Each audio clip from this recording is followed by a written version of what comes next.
What is the difference between mold and mildew? So basically, mildew is the early stages of mold. Before mold becomes full-blown mold, it begins as mildew. So when mold is an infant, when it's a little baby, it's mildew. And when mildew grows into adulthood, it becomes mold. Now let's get into some of the characteristics of the two. Mildew stays on the surface and is mostly flat. It can be white, it can be gray, it can be yellow. Mold, on the other hand, is fuzzy and puffy, so not flat. And also, mold does not stay on the surface, but instead it penetrates deep, deep, deep down into the material, into the surface. Mold can be black, red, green, and blue. You can clean mildew because mildew stays on the surface. Mold, on the other hand, is going to cause you to have to remove sheetrock,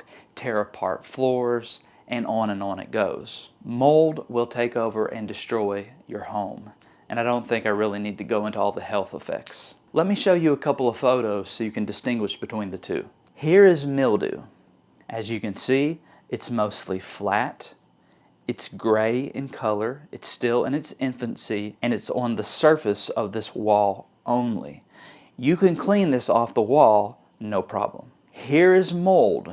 Now, as you can see, it's puffy, it's fuzzy, it's black as all get out. And at this point, it's penetrated deep, deep down into that wall. The only way you can clean and remove this is to hire a company that specializes in mold removal, also known as mold remediation.